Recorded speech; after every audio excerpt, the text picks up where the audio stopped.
Assalamualaikum warahmatullahi wabarakatuh.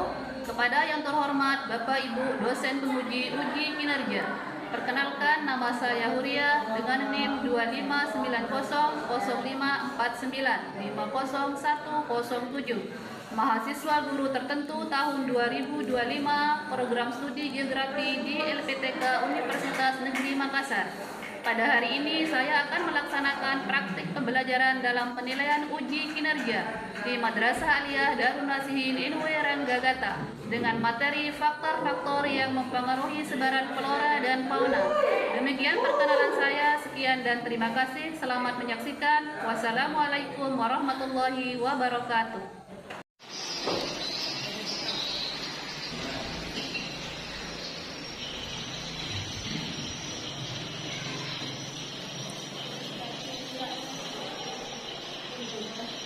Assalamualaikum warahmatullahi wabarakatuh. Waalaikumsalam warahmatullahi wabarakatuh. Apa kabarnya hari ini? Alhamdulillah baik. Sudah rapi, sudah cantik, sudah ganteng. Nah, sekarang silakan lihat di sekelilingnya masih ada satu atau bagaimana? Ada aktif?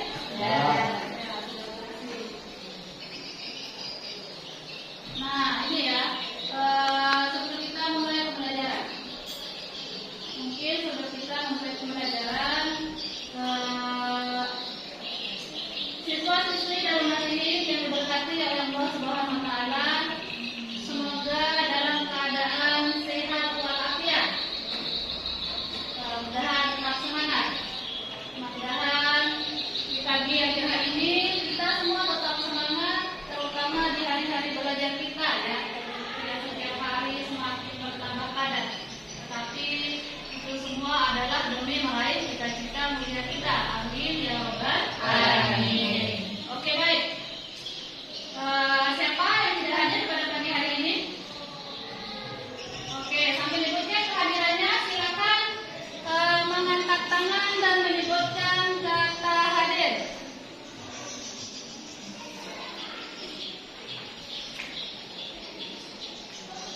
Alia Maisara, hadir. Anugrah Jaya, Baik Nadia, Bayu Pratama, Desya Bayangkara, Rusli Khalili, Nedi Pratama Saputra, Wahidatul Alawiyah, Risma, Rizka Ida Mayani, Rizki Aditya, hadir. Oke. Siti Nur Fadila, hadir. Ziyadatul Khairo, hadir.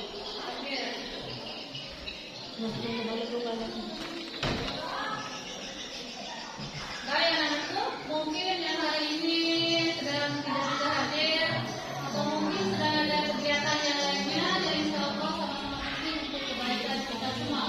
Serta mungkin bagi yang kurang sehat, semoga Allah segera beri kesembuhan. Amin ya rabbal alamin. Selanjutnya, sebelum kita memulai kegiatan pembelajaran kita hari ini, mungkin alangkah baiknya kita awali dengan doa. Mungkin doa silakan dipimpin oleh ketua kelas.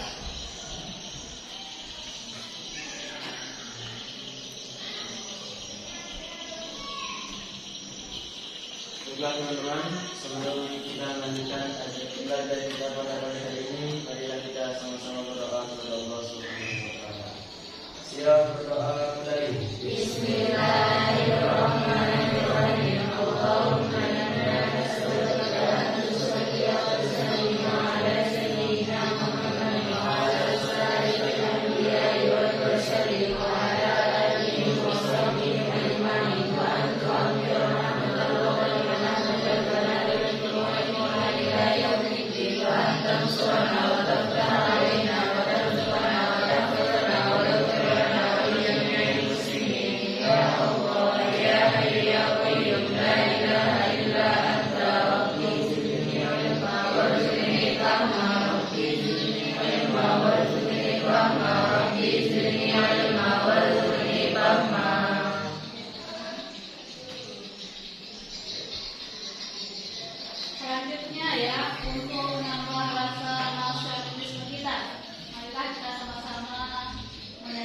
Kartu Indonesia Raya.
Siswa dipersilakan duduk lagi. Semoga malam tadi yang tadinya sedikit lesu menjadi lebih semangat lagi ya. Dan dengan malam tadi juga mendorong kalian untuk lebih semangat untuk belajar pada pagi hari ini. Oke, selanjutnya mungkin ibu sedikit mengaitkan ya.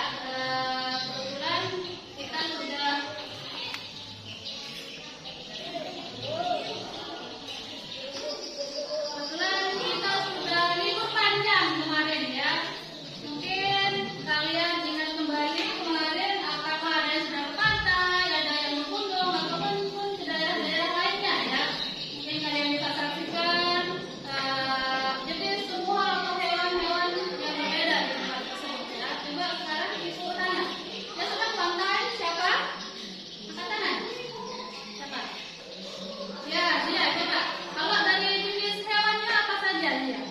Ada kepiting, ada kerang.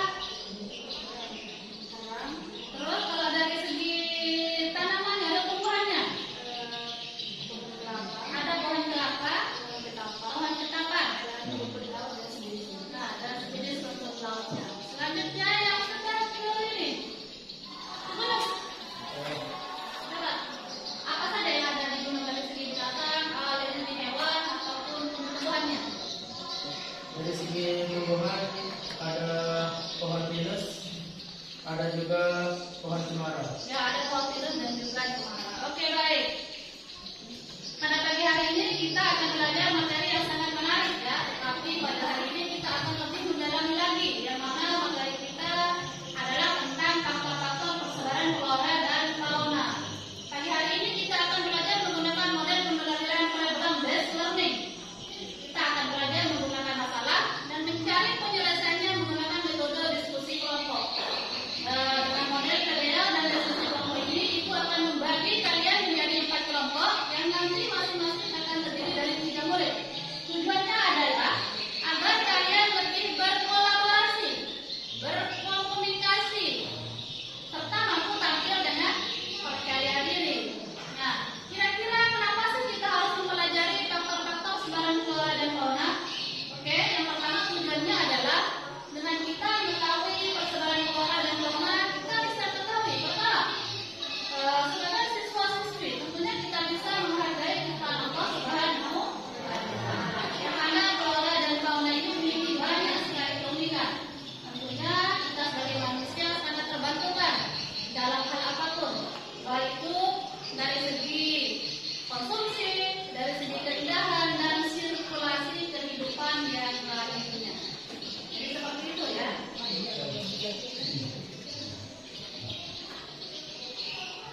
Nah, jadi terkait materi kita pada pagi hari ini ya, tentang faktor-faktor persebaran flora dan fauna. Ya mungkin sebelum kita lanjut ke materi pada pagi hari ini, adakah yang masih ingat terakhir kita membahas materi apa? Coba ibu tanya Alia. Seingat Alia, apa materi yang terakhir kita bahas? Seingat saya materi terakhir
keberadaannya sudah cukup silam ya, sudah cukup lampau sejak 90 tahun yang lalu, sejak zaman Belanda. Dan ini merupakan tertinggi di dua yang dibentuk oleh Belanda ya, yang tidak sembarang tempat dipilih oleh Belanda untuk membentuk kepemimpinan tersebut. Nah, dari video ini kita bisa melihat bagaimana keadaan geografisnya ya, terlihat jelas bagaimana keadaan reliefnya, dan tentunya kita bisa membayangkan bagaimana keadaan suhu udaranya seperti itu.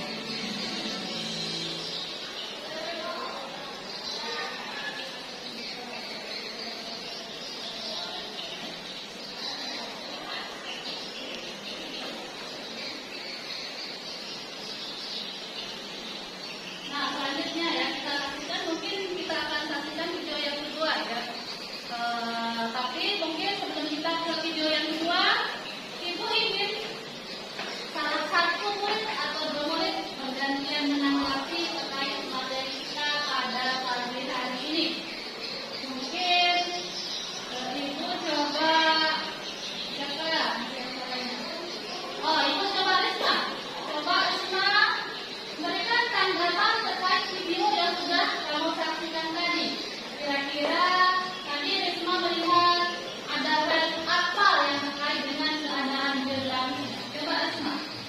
Tanggapan saya tentang video tadi adalah dalam bentuk dataran tinggi atau pegunungan. Oke, bagus. Jadi dalam bentuk dataran tinggi terlihat jelas seperti pegunungan. Jadi itu adalah topografinya atau reliefnya. Nah, jadi terkait video yang pertama tentang kebun teh ini, kalian bisa eksplor tentang iklimnya. Kalian juga bisa eksplor ya tentang fisiografisnya. Kalian juga bisa eksplor tentang edafiknya ya. Yang terakhir kalian juga eksplor tentang tindakan atau campur tangan. Nah, terkait tentang edafiknya misalnya ya, atau pakem tanahnya. Kira-kira tanah yang seperti apa yang cocok di tempat tersebut? Kira-kira iklim yang seperti apa yang cocok di tempat tersebut? Serta mungkin yang terakhir adalah ada atau tidak adakah peran serta manusia? Bagaimana mungkin hewan dan tumbuh-tumbuhan cocok atau ada di tempat A, ada di tempat B, cocok di tempat C, dan lain sebagainya. Oke. Selanjutnya kita mungkin selanjutnya di sini ada struktur ya. Atau mungkin kita lihat tayangan video yang kedua dulu ya. Nah, kita sama-sama saksikan tayangan video yang kedua atau tayangan gambar yang kedua ya. Di sini ada potongan slide ya. Potongan slide atau gambar. Gambar hewan apakah ini? Hewan unta dengan penampakan morfologinya terlihat seperti dataran dan perbukitan ya, dengan kondisi gurun pasir yang kita lihat suhunya cenderung tinggi atau panas. Selanjutnya ada struktur. Struktur adalah lapisan tanah, mulai dari tanah berpasir, tanah lempung, dan tanah liat, beserta dengan kandungan-kandungannya. Yang mana sejatinya materi ini sudah kalian pelajari di kelas 10 di bab tanah yang kalian kuasai sebelumnya. Oke, yang terakhir ya. Yang terakhir ini adalah tentang campur tangan manusia atau keterlibatan manusia. Bagaimana mungkin kok bisa hewan dan tumbuh-tumbuhan ada di mana-mana? Ya. Sekarang ibu tanya, di kelas ini adakah yang hobi ngopi? Coba mungkin bisa tunjuk tangan. Ada Nebi, ada Jaya, siapa lagi mungkin yang hobi ngopi? Tidak ada. Kalau ada Rusli Halili, yang perempuan atau yang cewek mungkin. Siapa yang hobi ngopi? Tidak ada. Untuk yang perempuan tidak ada yang hobi ngopi ya. Nah, dan ibu yakin kalian juga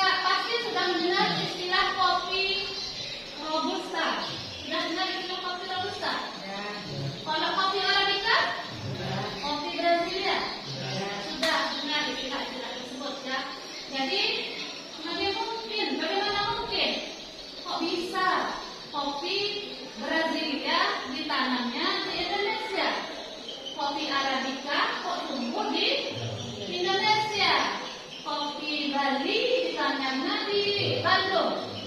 Kopi Mandailing ditanamnya di Jawa.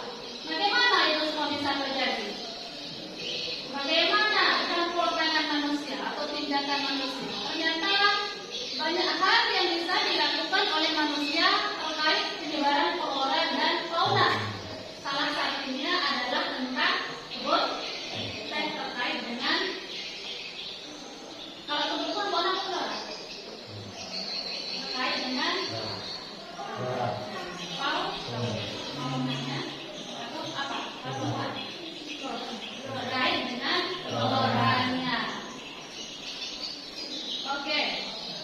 Mungkin Ibu sedikit memberikan pengantar ya terkait pelajaran kita pada pagi hari ini agar kalian lebih mengeksplor lagi permasalahan-permasalahan yang ada di tiap faktor-faktor tersebut.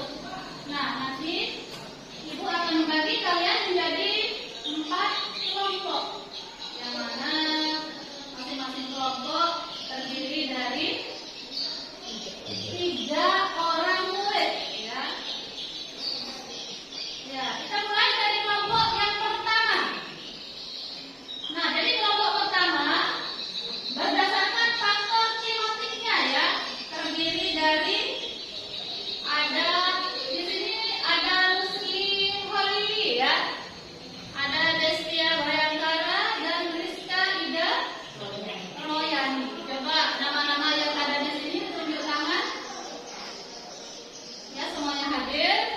Terus untuk kelompok yang kedua, di sini berdasarkan faktor fisiografisnya ya, terdiri dari Anugrah Jaya, Baik Nadia dan Wahidatul Alawiyah. Coba nama-nama yang ada di sini tunjuk tangan. Semuanya hadir, alhamdulillah. Saja untuk kelompok yang ketiga.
Assalamualaikum warahmatullahi wabarakatuh. Waalaikumsalam warahmatullahi wabarakatuh.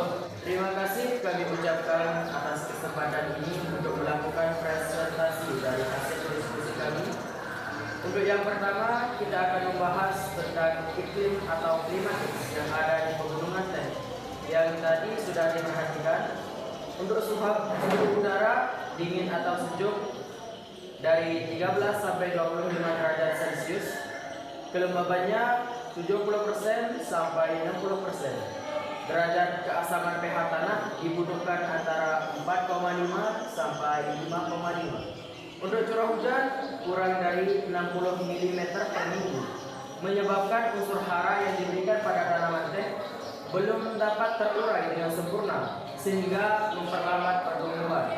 Selain sinar matahari, curah hujan juga merupakan faktor penting dalam pertumbuhan tanaman teh. Untuk yang kedua, iklim kutub utara. Suhu udara mencapai minus 40 derajat Celcius di musim dingin dan 0 derajat Celcius pada musim panas. Untuk kelembabannya di daerah kutub sangat rendah. Karena tidak banyak awan, curah hujannya sedikit, sekitar 25 mm per tahun. Sekian, sudah cukup dari kelompok 1. Assalamualaikum warahmatullahi wabarakatuh. Waalaikumsalam.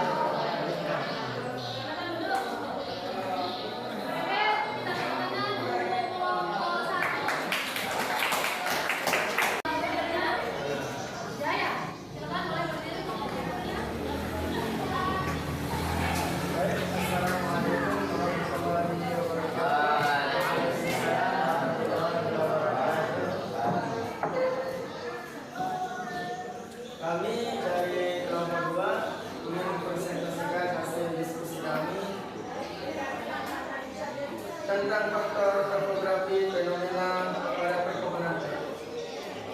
Karena perkebunan teh berasal dari tanaman subtropis, maka cocok digunakan pada daerah pegunungan. Karena dari daerah pegunungan cocok untuk perkebunan teh yaitu kecocokan iklim dan tanah. Karena ketinggian wilayah mempengaruhi banyak aspek dari proses pertumbuhannya. Sekian dari kelompok 2. Assalamualaikum warahmatullahi wabarakatuh.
Oke, berikutnya mungkin dari murid